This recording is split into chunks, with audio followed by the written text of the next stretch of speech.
He thought he came to this quiet town to keep a promise, not to change someone's ending. Across the lake lived a woman who had already decided her life was complete. No illness, no fear, just certainty. His dog didn't argue with her, didn't try to save her. It simply refused to leave her alone. And somehow, that silent presence began to shake a decision no words could touch. Because sometimes the hardest choice isn't between living and dying, but whether to stay one more day. This is not a story about rescue. It's about what happens when someone stays long enough to be seen. Before we begin, tell me where you're watching from. Share how this story makes you feel. And if it touches your heart, please like and subscribe to help us reach 1,000 subscribers so we can keep telling stories like this. Autumn did not arrive in Vermont all at once. It came in fragments, thin streaks of gold brushing the edges of maple leaves, a softness in the wind that carried less urgency than it had weeks before, and a certain silence that settled over the lake as if the water itself had decided to listen instead of speak. By the time Callan Virek drove into the town, the season had already begun its quiet work. He did not notice it at first. Men like him rarely noticed gentle transitions. They were trained for rupture, for the moment when something breaks, not when something slowly lets go. His truck rolled over a gravel path that led to a modest wooden house near the water. The tires made a crunching sound, sharp and deliberate, echoing more loudly than it should have in a place like this. Callan stepped out without hesitation. 52 years old, though the number did not sit naturally on him. His posture remained straight, not from pride, but from habit. His shoulders carried no visible strain, yet there was a stillness to him that suggested weight, something long endured rather than freshly acquired. A plain green t-shirt clung lightly to his frame, tucked into black jeans that had seen more miles than they showed. Combat boots grounded him to the earth, their worn edges speaking quietly of places that never made it onto maps. He stood there for a moment, taking in nothing and everything at once. The lake stretched ahead, calm in a way that almost felt deliberate. The house itself was simple, paint slightly faded, porch railing chipped at the corners. Not abandoned, but not entirely lived in either. It would do. Behind him, a soft thud. Rook landed on the ground. The German shepherd moved with a different kind of awareness. Head slightly lowered, ears attentive but not tense. His coat caught the sunlight in shades of black and muted tan, and his eyes carried that familiar duality seen in working dogs. Alert, but not restless. Disciplined, but never entirely at ease. He did not run. He did not explore immediately. Instead, he paused beside Callan, as if waiting for an instruction that did not come. "You're off," Callan said quietly, though his voice lacked the authority it once held. Rook did not move. For a second longer, the two remained still, side by side, like a photograph that had not yet decided what it was meant to capture. Then the dog turned, not toward the lake, not toward the woods behind the house, but toward something else. Callan noticed the shift before he understood it. Rook's body did not tense, it aligned. There was a subtle difference, a quiet recalibration, as if some internal compass had clicked into place. Across the narrow stretch of grass that separated the property stood another house, similar in size, similar in age, but different in presence. Its windows were closed, curtains drawn tightly despite the soft afternoon light. No movement behind them, no visible signs of life, yet nothing that suggested abandonment either. A place that existed, but did not participate. Rook took a step in that direction, then stopped. His nose lifted slightly, catching something in the air. Not a sharp scent, no sudden alarm, no instinctive reaction, just a trace, faint, lingering. Callan followed his gaze. "What is it?" he asked, though he knew better than to expect an answer. Rook didn't look at him. He didn't bark. He simply stood there, watching the house as if it had just whispered his name. Callan carried his bag inside, unpacking with mechanical precision. There was no clutter in his movements, no hesitation. Every item had its place, even if that place was temporary. A folded shirt on the chair, a small metal case placed near the bed, a photograph turned to face down before it fully touched the surface of the table. He paused at that, not long enough to call it reflection, just long enough to acknowledge its existence. Outside, the wind shifted. Leaves brushed against one another in a soft, dry murmur, like distant voices that had forgotten what they were arguing about. Rook did not follow him in immediately. That was unusual. Callan stepped back onto the porch. The dog was still there, near the edge of the property, facing the neighboring house, unmoving. It wasn't vigilance. Callan had seen vigilance. It was sharper, more immediate. This was something else.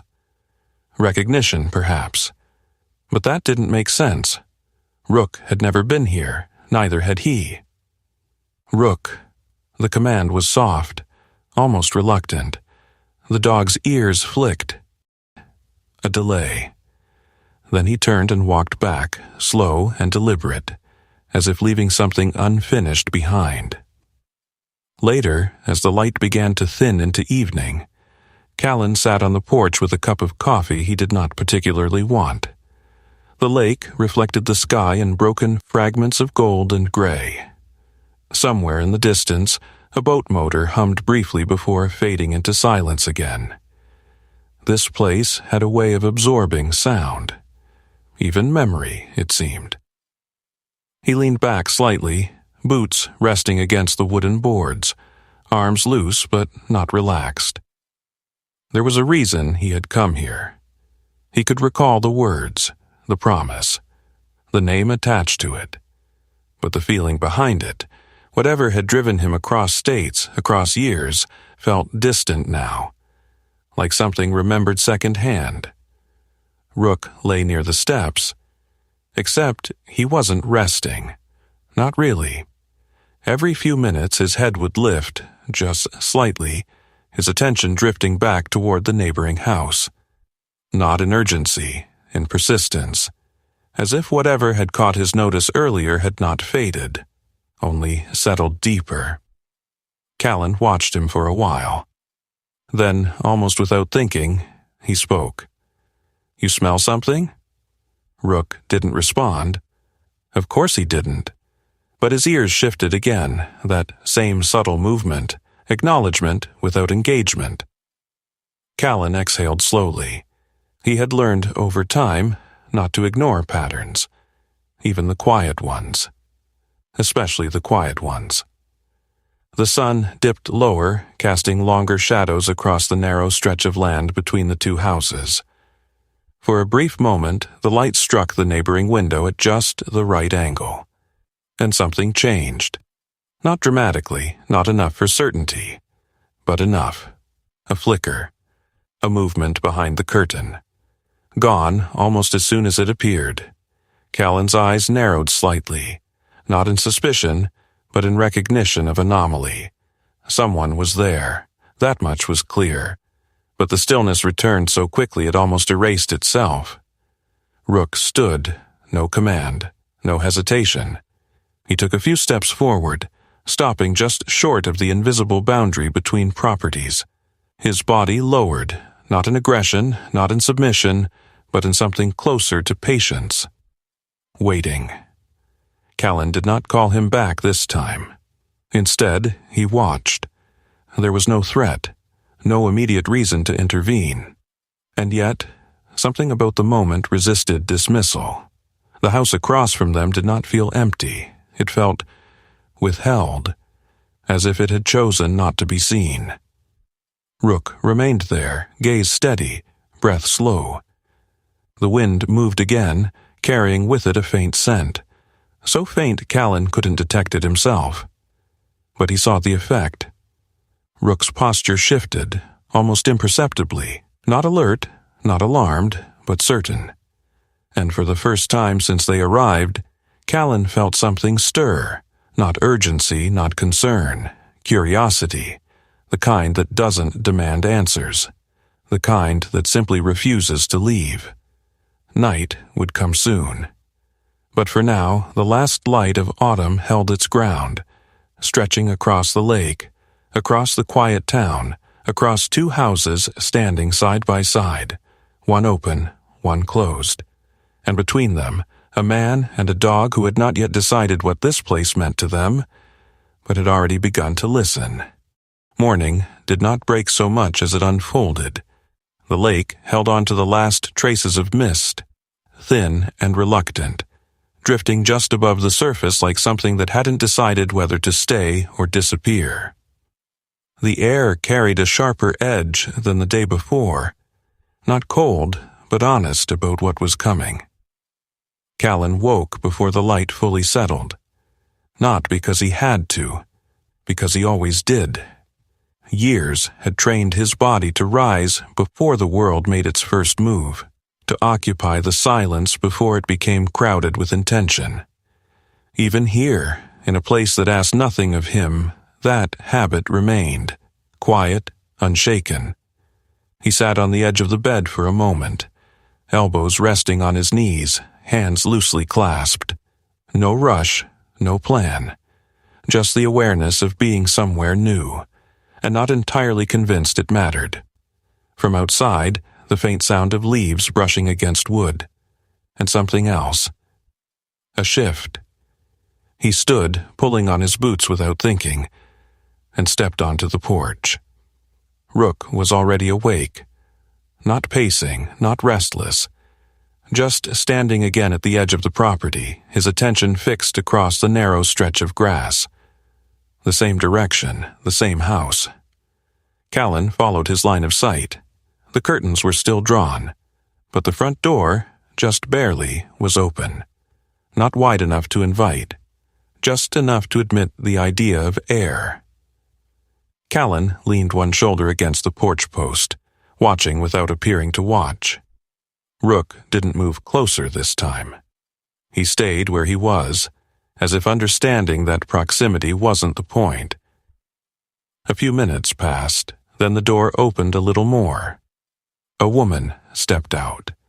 Not suddenly, not cautiously, deliberately. She was older, late 60s, perhaps early 70s, but there was nothing fragile about her posture. Her frame was narrow, but it held itself with a quiet precision, as though she had long ago learned how to conserve energy without appearing diminished. Her hair, silver and loosely tied back, caught the morning light in uneven strands. A long cardigan hung over her shoulders, the kind worn more out of habit than necessity. Beneath it, her clothes were simple, unremarkable, functional without trying to be invisible. Her face carried lines, but not softness, not the kind shaped by laughter. These were lines formed by decisions that had not been revisited. She stepped onto the small wooden porch, closing the door behind her with care. No sound, no excess movement. For a moment, she stood there, not looking at Callan, not looking at anything in particular, just occupying the space. Then her gaze shifted, toward Rook. The dog did not move. Something in the air tightened, not in danger but in recognition. She took a step forward. Another. Stopping just short of the low fence that marked the boundary between the two properties. Her eyes narrowed slightly, studying him. Not as one looks at a stranger, but as one examines a memory that has taken on a different shape. Argo. The word came softly. Not a question, not quite a statement either.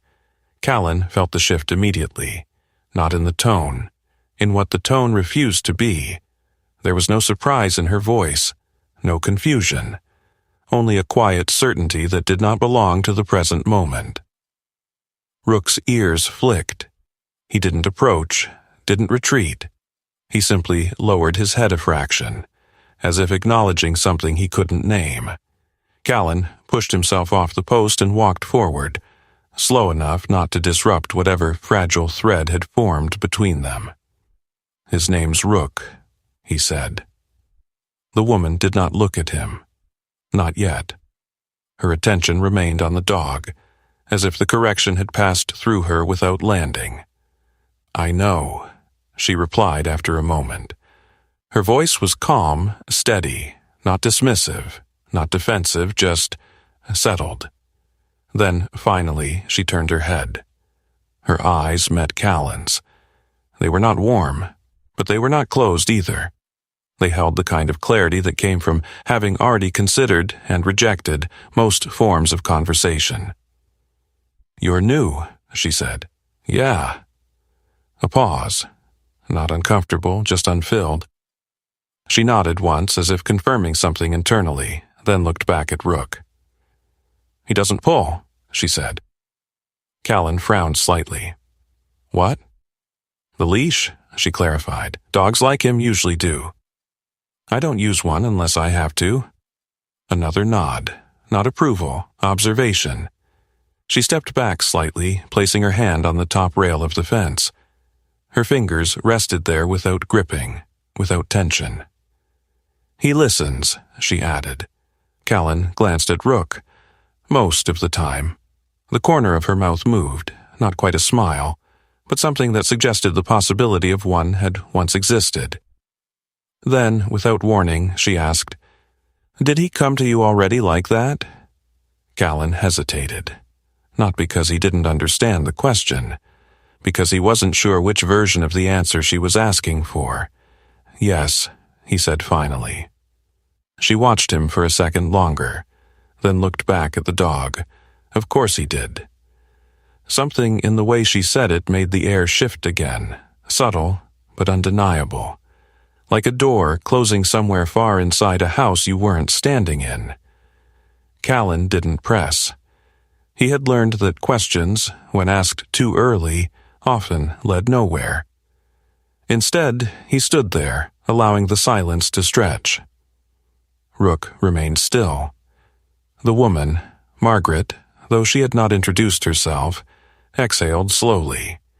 Then, almost absent-mindedly, she reached into the pocket of her cardigan and pulled out something small. A piece of cloth, worn, faded. She held it for a moment, turning it between her fingers. Then, without stepping closer, she let it fall gently onto the ground, just inside her side of the fence. Rook's head tilted, not sharply, just enough. Callan felt it, that instinct to call him back, to maintain distance, to control the situation. But something stopped him. Not trust, not curiosity. Something quieter. Permission, perhaps. Rook took a step forward, then another. Slow, measured.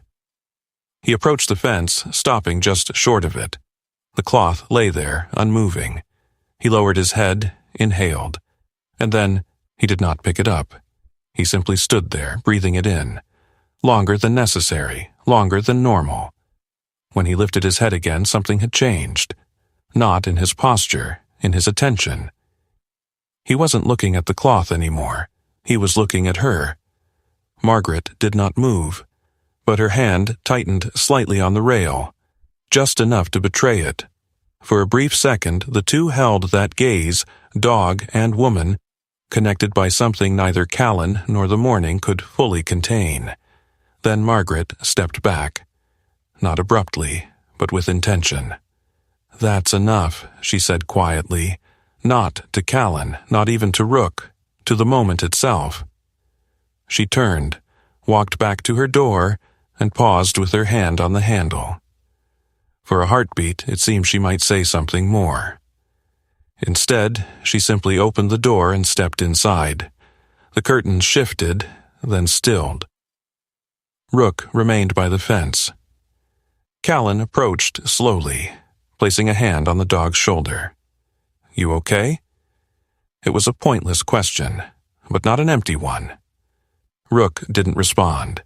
His gaze lingered on the spot where the cloth had been. Except it wasn't there anymore. Callan frowned. He was sure. He looked again. Nothing. No wind strong enough to carry it away. No movement to suggest it had been retrieved. Just bare ground. He exhaled quietly. "Yeah," he murmured. "I saw it too."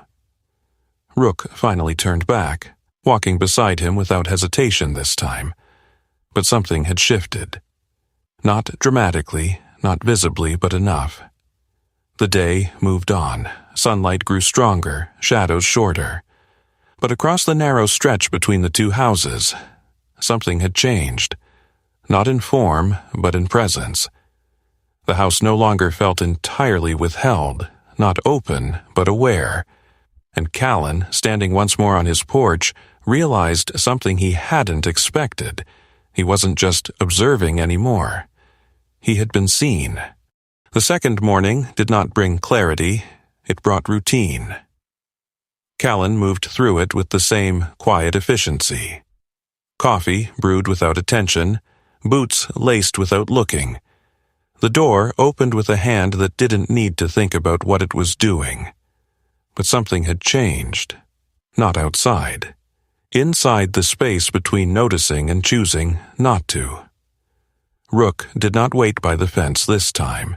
He stayed closer, not restless, not withdrawn, just present in a way that felt deliberate. Callan noticed it without commenting.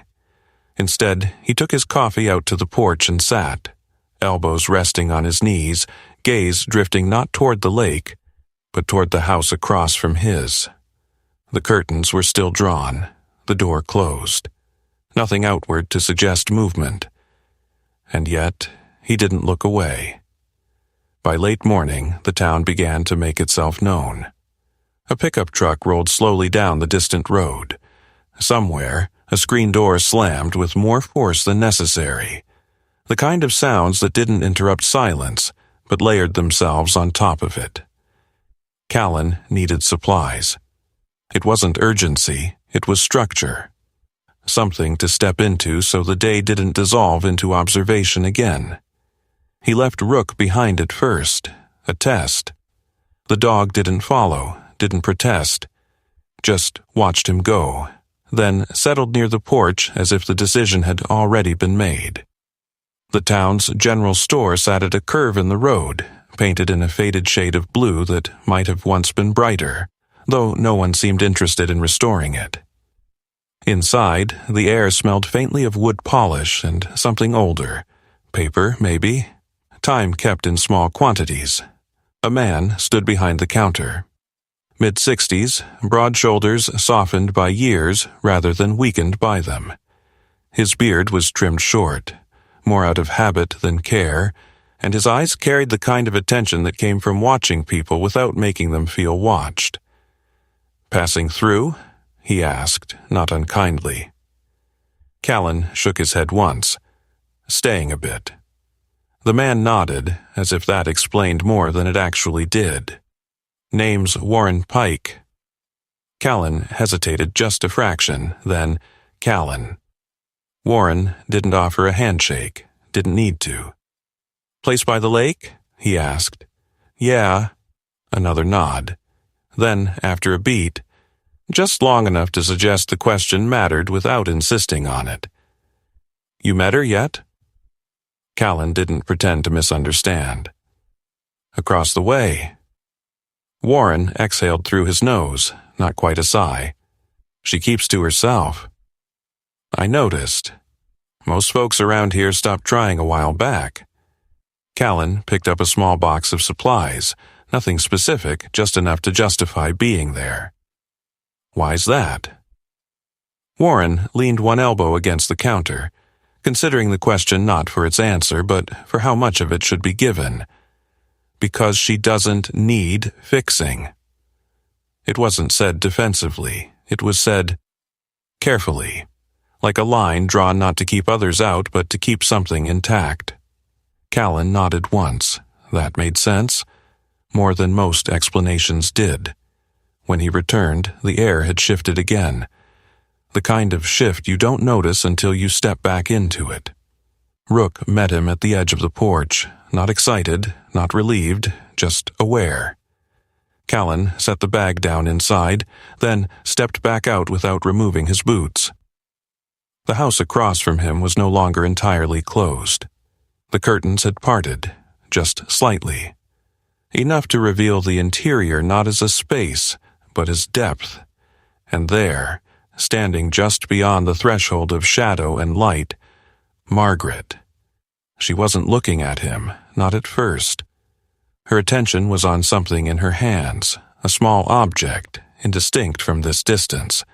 Callan didn't call out, didn't move closer. He waited. After a moment she looked up, not surprised, not guarded, just present. "You went into town," she said. It wasn't a question. Callan nodded. "Store." She considered that, then gave a small, almost imperceptible nod. "Warren still there?" "Yeah." Another pause. Then, without invitation, without preamble, he used to bring coffee to the clinic. Callan frowned slightly. "Clinic?" Her gaze shifted, not away but inward, like she had stepped half a pace into a room only she could see. "For the ones who couldn't sleep," she said. The words were simple, but the space around them wasn't. Callan didn't ask what kind of clinic, didn't ask who the ones were. He didn't need to. There were certain phrases that carried their own gravity, and this was one of them. She stepped out onto the porch. Slowly, not with hesitation, but with the kind of care that suggested each movement had already been considered before it was made. Rook moved closer, not forward, closer to Callan, positioning. Margaret noticed a faint shift in her expression, not surprise, not discomfort, recognition. "He places himself between you and anything unfamiliar," she said. Callan glanced down at the dog. "Habit." She shook her head just slightly. "No, choice." That landed differently. Callan didn't respond. She moved to the edge of her porch, resting one hand lightly against the railing. The distance between them remained unchanged, but something about it felt less defined. "You said he came to you like that," she continued. Callan nodded, more or less.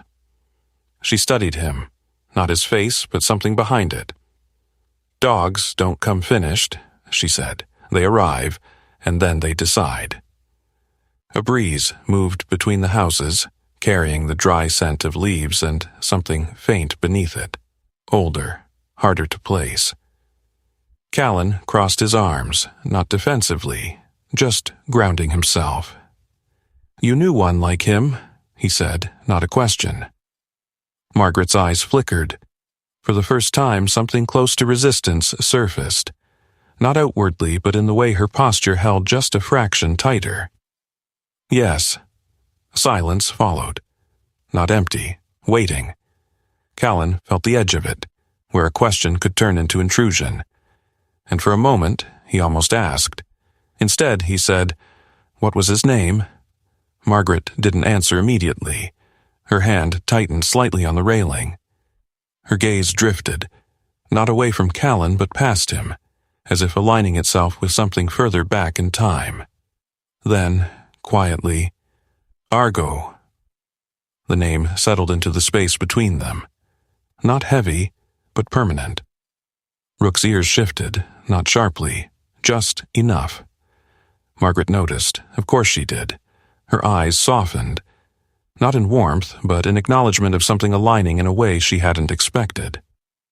"He used to do that," she said. "What?" "That." She gestured lightly toward Rook. "Listen without needing to understand." Callan let out a quiet breath. "Sometimes that's enough." Margaret looked at him then, really looked. For the first time, there was something in her gaze that resembled curiosity. Not about who he was, but about what he had learned. A long pause stretched between them. Not uncomfortable, not fragile, just unfinished. Then Margaret stepped back, not retreating, concluding. "That's all," she said. Again, not to him, to the moment. She turned, moving back inside but slower this time, not closing the door immediately, as if leaving something unspoken behind her. Callan stood there for a while after she disappeared. The house across from him no longer felt like something withheld, not open, not closed, something else. Something that chose when it would be known. Rook sat beside him, gaze steady, body relaxed. Not waiting, not searching, just present. Callan looked down at him. "Argo," he said quietly. The dog didn't react, but Callan did. Something about the name lingered, not like a mystery, like a weight. The wind moved again, leaves shifted, and somewhere, just beneath the surface of memory and silence, something that had refused to stay buried began, slowly, to take shape. The morning came sharper than the ones before it. Not colder, not louder, just clearer. The kind of clarity that didn't soften anything it touched. Callan felt it before he stepped outside. A tension in the air that didn't belong to weather or season. Something more deliberate. As if the day had already made a decision without consulting him. Rook sensed it too. Not through movement, but through stillness. He didn't wait by the fence. He stayed close again, but this time, not in quiet observation, there was a faint edge to him. Not alert, not defensive, just aware of something that hadn't happened yet. Callan grabbed his coffee, stepped onto the porch and didn't bother sitting down. The house across from him was already open, not partially, fully. The front door stood wide, curtains drawn back as if the interior had decided, just for today, not to hide. Margaret stood on the porch, not looking at him, looking at the lake. Her posture was different, less contained. Not softer, but less interested in maintaining distance. Callan took a step forward. Rook moved with him. This time, neither stopped at the invisible boundary. Margaret didn't turn when they approached. She spoke first. "I'm leaving." The words landed without force, but they didn't need it. Callan stopped, not surprised, not exactly, just still. "When?" he asked. "In a few days." A pause, then, almost as an afterthought, "I've already arranged it." The way she said it, calm, precise, felt less like a decision and more like a completed task. Callan glanced at Rook. The dog stood slightly ahead of him now, body angled, not blocking, not guarding. Present. Always present. "Where?" Callan asked. Margaret let out a slow breath. "Out of state." "That doesn't answer the question. It's not meant to." She turned then, not sharply, not defensively, just enough to meet his gaze. Her eyes held no challenge, no apology either, only certainty. Callan crossed his arms, not as a barrier, but as something to hold on to. "You're sick?" "No." The answer came immediately. No diagnosis, no timeline, no one counting down for me. Then why? "Because I can." That cut through more cleanly than anything else she'd said. Callan felt it, not as offense, but as resistance. "You think that's enough?" he asked. Margaret tilted her head slightly, studying him, not dismissively, not condescendingly, just measuring. It was enough for them. The word "them" hung in the air. Callan didn't need clarification, but he wanted it anyway.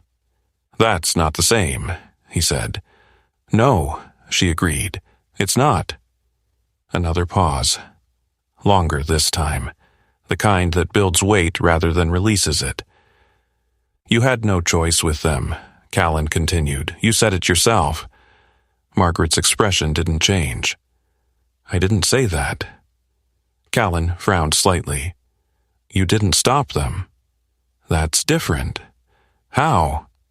She looked at him for a long moment, then quietly, "Because they asked me not to." The wind shifted between them, carrying a dry whisper of leaves across the ground. Callan felt something tighten in his chest. Not anger, not yet, something closer to disbelief. "And you listened?" he asked. Margaret didn't answer immediately. Instead, she stepped down from her porch. One step, then another. Closing part of the distance, not all of it, never all of it. "I was there," she said, "when they decided." Her voice didn't rise, didn't waver, but something beneath it carried weight, old, settled, unmovable. "I saw what came before the decision," she continued. "Not just the moment itself, the nights, the hours, the silence that builds until it becomes something you can't argue with anymore." Callan's jaw tightened. "That doesn't mean you let them go. It means I didn't pretend I knew better." That landed harder than anything else. Not because it was louder, because it wasn't. Callan took a step forward. Rook moved with him, but this time his body angled slightly, subtle, almost unnoticeable. Between them, not blocking, but present in a way that acknowledged the shift. "You think that's what this is?" Callan said. "You think this is the same thing?" Margaret didn't flinch. "I think it's mine." That was the line, not drawn sharply, but absolute. For a moment, neither of them spoke. The lake behind them remained still, as if refusing to reflect anything that didn't belong to it. Callan exhaled slowly, forcing his shoulders to loosen. "This isn't about control," he said. "You're not in a war zone. You're not under orders. You don't have to make that call." Margaret's gaze softened, not in agreement, but in something closer to understanding the shape of his argument. "You're right," she said. Callan blinked. He hadn't expected that. "I don't have to," she continued. "That's the point." The words didn't escalate. They settled, like something placed carefully on a table that neither of them could move without consequence. Rook shifted slightly, not toward Margaret, not away from Callan, just enough to break the symmetry of the moment. Callan noticed, Margaret did too. "He doesn't like this," she said. Callan let out a quiet breath. "He doesn't like a lot of things." "No," she said, "he doesn't like decisions made alone." That caught him off guard, not because it was wrong, because it wasn't. Margaret stepped back, not retreating, reclaiming space. "I've already spoken to people," she said. "Arranged travel, documentation. It's not impulsive." Callan shook his head slightly. "That doesn't make it right. It makes it mine." There it was again, that word, not defensive, not aggressive, just final. Silence returned. But it wasn't the same silence as before. This one carried weight. Division. Callan looked at her, really looked this time. Not at the surface, at the structure beneath it, the way she held herself, the way she chose her words. This wasn't someone drifting toward an ending. This was someone who had already walked most of the way there, and stopped, only because she had to wait for the rest of the world to catch up. He didn't argue again, didn't push. Not because he agreed, because he understood something now that he hadn't before. This wasn't a problem to solve. It was a decision that had already been made. Long before he arrived, Margaret turned, walking back toward her porch. But before she reached the steps, she stopped. Just for a moment. Without turning around, she said, "You don't have to stay." Callan didn't respond. Rook didn't move. The wind passed between them once more, quieter now, almost careful. Margaret stepped inside. The door remained open, but not in invitation, in completion. Callan stood there for a long time after, Rook beside him, not leaning, not pressing, just present, as always. Callan looked down at him, then back at the open doorway across the yard. She thinks it's done, he said quietly. Rook didn't respond. But he didn't look away either. For the first time since arriving, Callan felt something shift inside him. Not curiosity, not observation. Something else. Something that didn't ask permission. He wasn't here for this. But that didn't seem to matter anymore. The day after the argument did not begin with tension. It began with absence. Margaret's house remained closed. Not tightly, not defensively, just withdrawn again. No open door, no parted curtains, no presence standing in the space between shadow and light. As if whatever had surfaced the day before had been carefully placed back where it belonged. Callan didn't go looking for her. Not out of respect. Out of understanding. There were moments that didn't want to be followed. Rook seemed to understand that too. He didn't approach the fence, didn't linger at the edge of the property. Instead, he stayed near Callan, but not as close as before. A shift. Subtle, but deliberate. Like a line being redrawn, not between people, but between what had been said and what remained. By mid-morning, the sky had cleared into something too clean to ignore. Callan stood on the porch longer than necessary, coffee cooling in his hand, gaze drifting past the lake and into the stretch of trees beyond it. He hadn't planned to go anywhere. But stillness, when it lingered too long, had a way of turning into something else. He set the cup down. "Come on," he said. Rook was already moving before the words fully formed. The path into the woods wasn't marked. Not officially, but it existed in the way paths often do, worn lightly into the earth by repetition rather than intention. Dry leaves crunched underfoot, each step carrying a sound that refused to disappear completely. The air changed as they moved deeper, cooler, thicker, and beneath it, faint but unmistakable, a scent. Metal, old, not sharp enough to alarm, just present enough to register. Rook slowed, not stopping, adjusting. His nose lifted, then lowered again, tracing something invisible through the air. Callan noticed. He always did, but this time he didn't call him back, didn't redirect. He followed. The trees opened gradually, not all at once, and there, set back just enough to avoid immediate notice, a structure, low, concrete, weathered by time. A building that had once served a purpose, now existing in the quiet aftermath of it. The windows were intact, but clouded.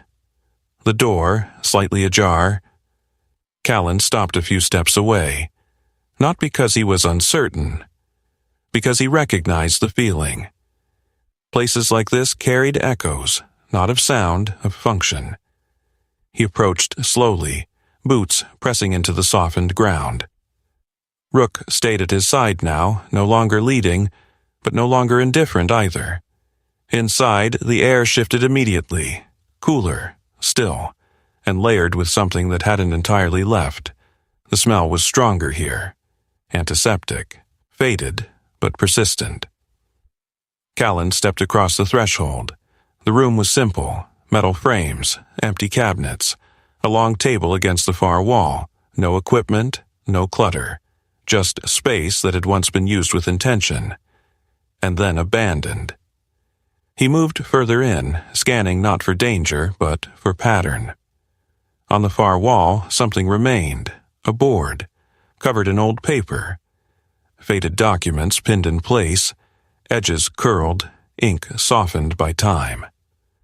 Callan approached, didn't rush, didn't reach out immediately. He read before he touched. Names, dates, short notes written in handwriting that varied just enough to suggest more than one person had contributed, but not enough to obscure consistency. Then one line caught his attention. Not because it was louder, because it was quieter, shorter, more final. Patient refused intervention. K9 remained. Nurse Hale complied. Callan didn't move for a moment. The words didn't need explanation. They carried their own. Rook shifted beside him, not toward the door, toward the wall. His nose lowered, tracing along the edge of the board, then moving slowly downward, following something Callan couldn't see. Callan crouched slightly, watching. Rook stopped. At a lower panel. A drawer, half hidden beneath the table. Callan pulled it open. Inside, folders. Thin, labeled, most empty, some not. He hesitated, not because he didn't want to look, because he understood what looking meant. Then, slowly, he reached in and pulled one out. The paper inside was aged, but intact. A name at the top, Elias Crow. Callan exhaled quietly. Not surprise, recognition.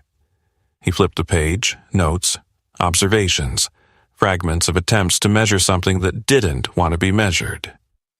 Sleep cycles, response patterns, behavioral shifts.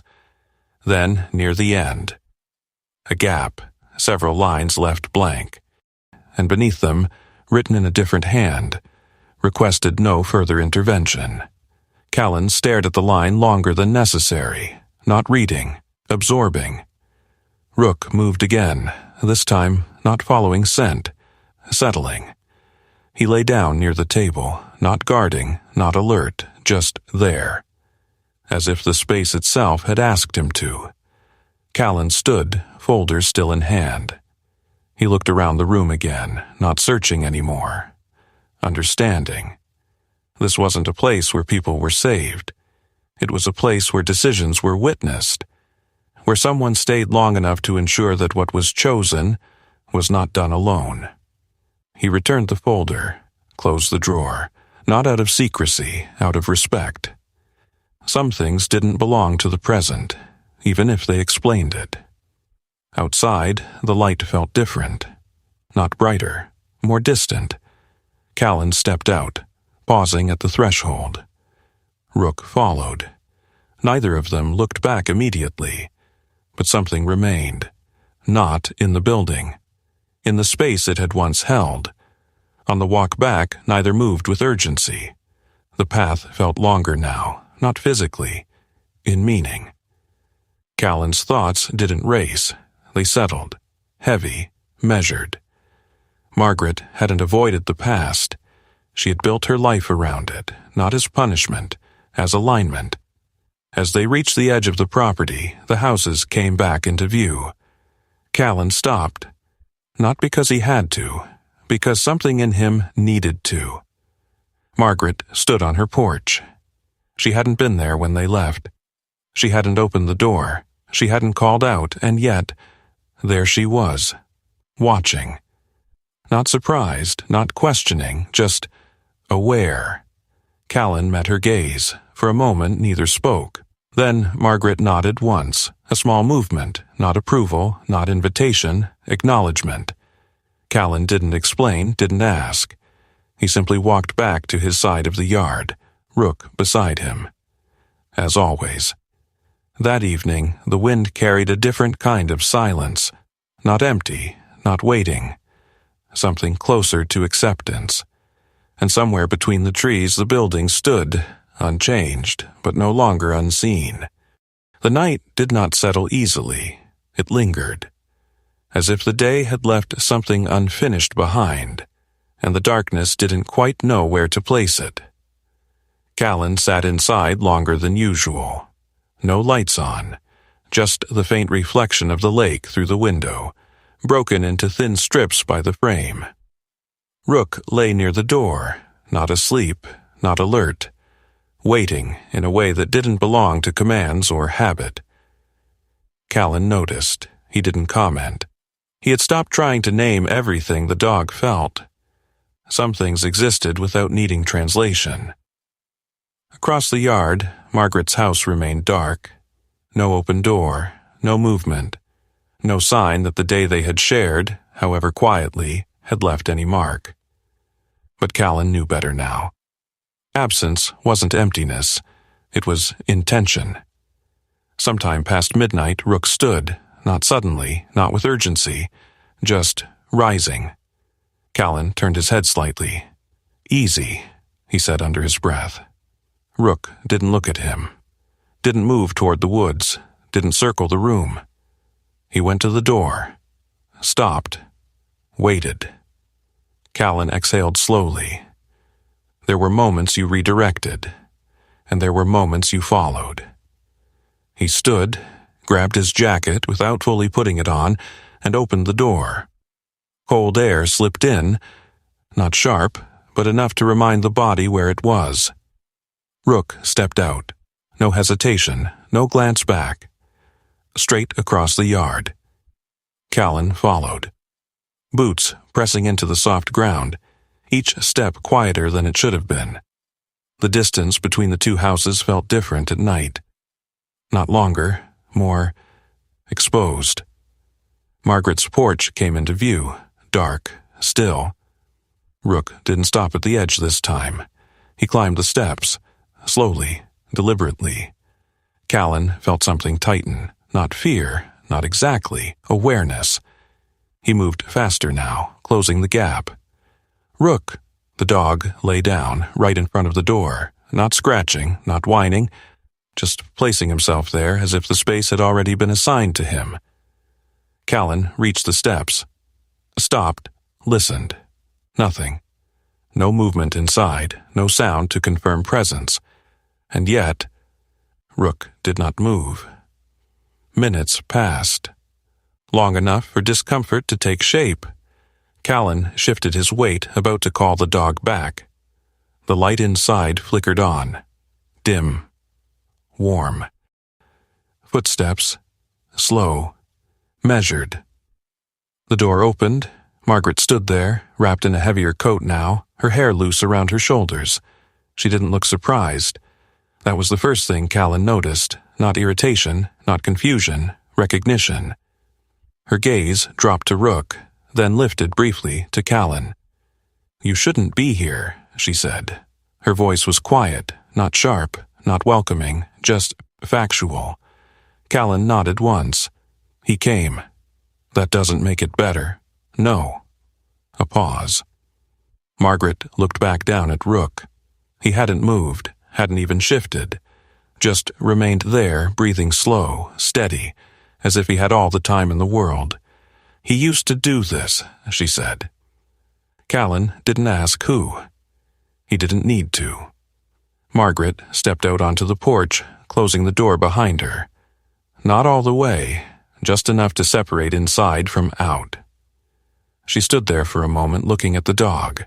Then, almost reluctantly, she lowered herself onto the top step.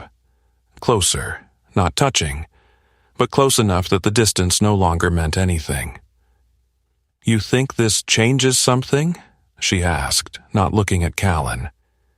Callan stayed where he was. "I don't know. That's not an answer. It's the only one I have." Margaret let out a slow breath. Her hands rested loosely on her knees, fingers still, but not relaxed. Rook shifted, just slightly, his head turning, angling toward her, not in demand, not in expectation, just there, present, unavoidable. Margaret watched him, longer this time. Something in her expression changed, not dramatically, not enough to name, but enough. "You don't argue," she said quietly, not to Callan, to the dog. "You don't explain, you don't convince." Her voice thinned just slightly. "You just stay." Rook didn't respond. He didn't need to.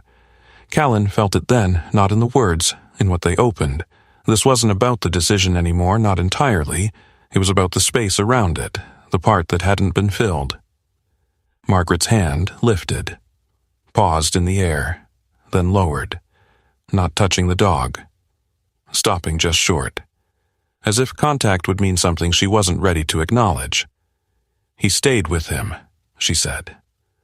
The words came softer now. "He didn't leave. Not once." Callan's chest tightened. Margaret swallowed. Her gaze fixed somewhere beyond the porch, beyond the night. "I thought it was loyalty," she continued. "At the time, a pause, longer, more fragile. I thought he didn't understand." Rook shifted again, closer now, not pressing, not forcing, just reducing the space between them. Margaret's hand trembled, barely visible, but real. Then, finally, she touched him, just once. Fingers brushing against the fur behind his ear. Rook didn't move, didn't lean in, didn't react. He simply allowed it. Margaret exhaled sharply. Not a sob, not quite.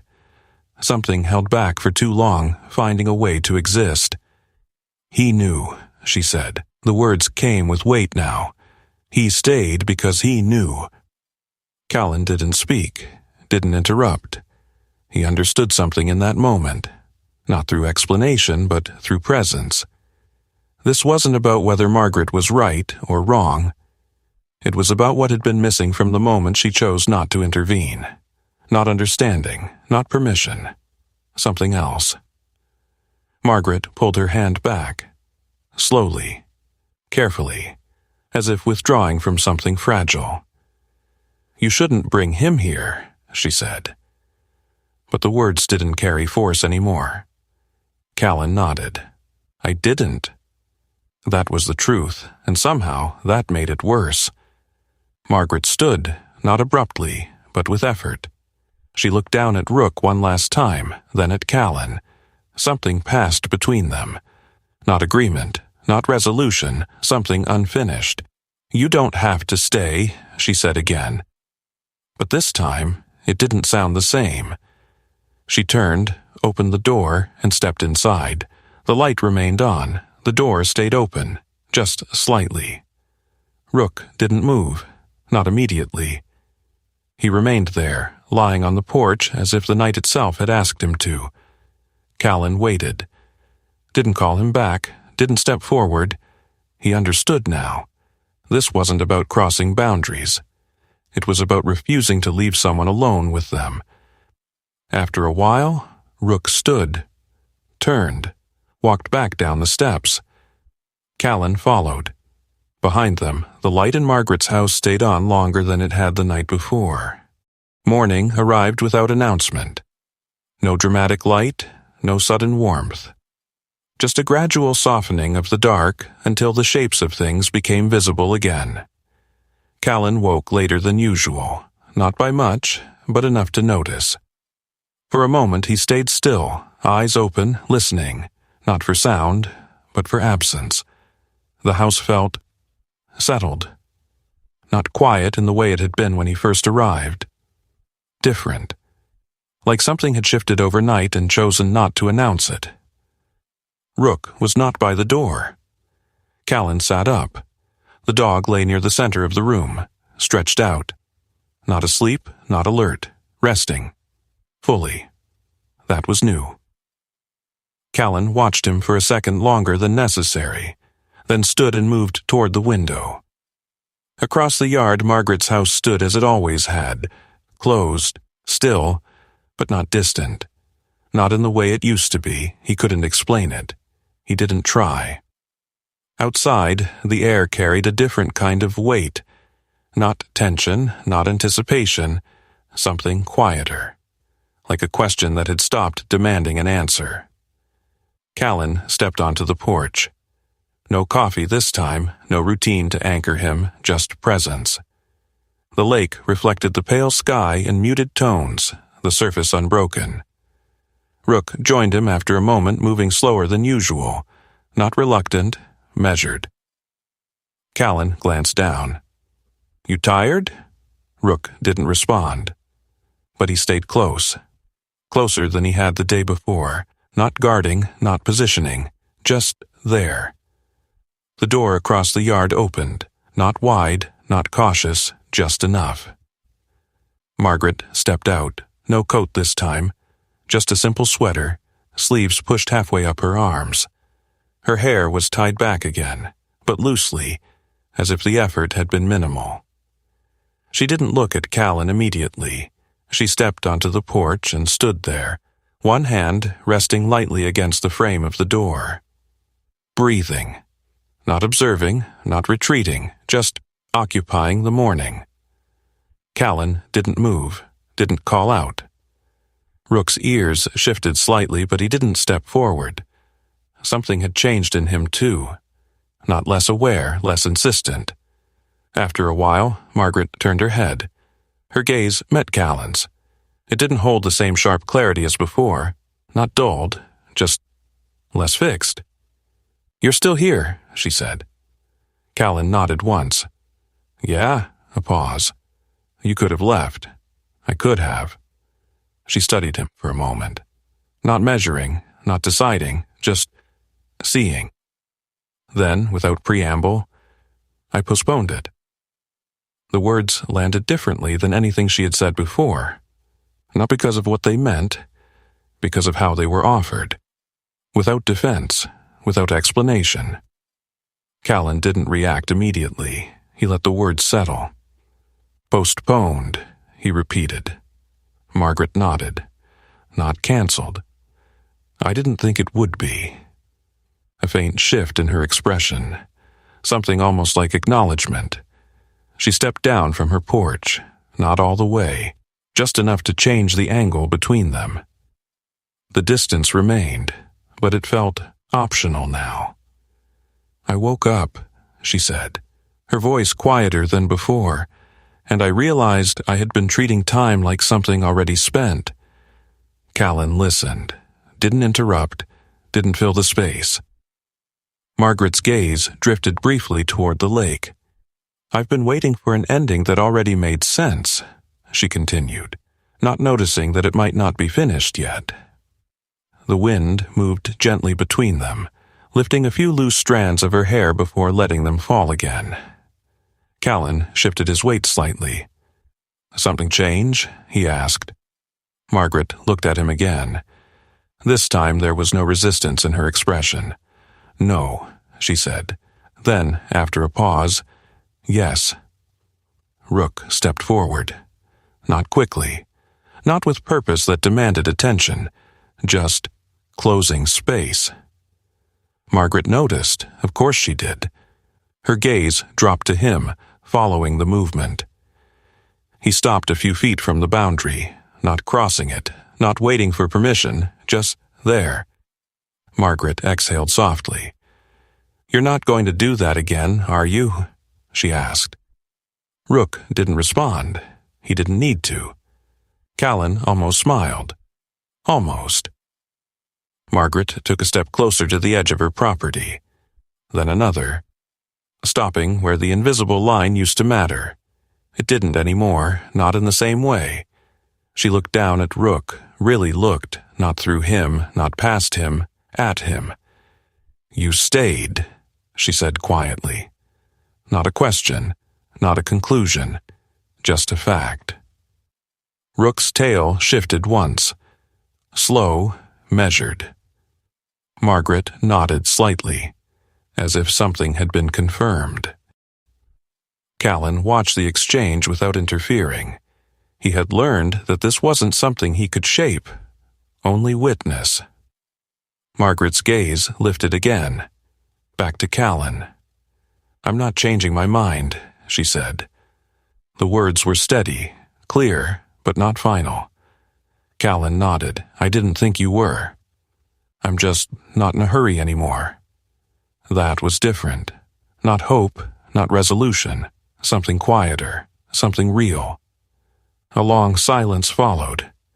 But it wasn't empty. It held something now. Something that hadn't been there before. Not tension, not distance. Something closer to space. Room for things to exist without being decided. Margaret stepped back, not retreating, just returning. She turned slightly, glancing toward the inside of her house, then back again. "I found something this morning," she said. Callan waited. She hesitated, just for a moment. Then, an old notebook. Her hand moved slightly, as if remembering the weight of it. "I used to write things down, observations, names, moments I thought would matter later." She paused. "They didn't, not then." Callan tilted his head slightly. "And now?" Margaret's gaze softened. Not with emotion, with recognition. "They might." Rook shifted again, not forward, not back, just enough to break the stillness. Margaret noticed. A faint breath left her. "You don't let things end cleanly, do you?" she murmured. Callan didn't answer, because it wasn't meant for him. The morning stretched around them, quiet and unhurried. For the first time since he arrived, Callan didn't feel like he was waiting for something to happen. He felt like something already had. Margaret stepped back onto her porch, paused. Then, before turning inside, she said, "You can come by later." Not an invitation. Not quite, but not nothing. Callan nodded once. Rook remained where he was for a moment longer, then turned, walking back toward the house. Not because he was called, because he chose to. Behind them, Margaret stood in the doorway, not closing it, not yet. And somewhere between the choice to leave and the decision to stay, something quiet had taken root. Not enough to hold, but enough to return to. There are moments in life when love doesn't try to change a decision. It simply refuses to leave someone alone with it. This story reminds us that not every battle is meant to be won, and not every ending needs to be forced into a new beginning. Sometimes the quiet miracle is this: someone stays long enough for another heart to soften, to pause, to reconsider the weight of a single day. In our own lives, we may not always have the right words or the power to fix what's broken, but presence, steady, patient, without judgment, can become the very thing that holds someone back from walking away too soon. If this story stayed with you, I'd love to hear what part touched your heart. Share your thoughts below, and if you believe in stories that bring light into quiet places, consider subscribing so we can walk through more of them together. May you find peace in the moments that feel uncertain, and may you never walk through them alone.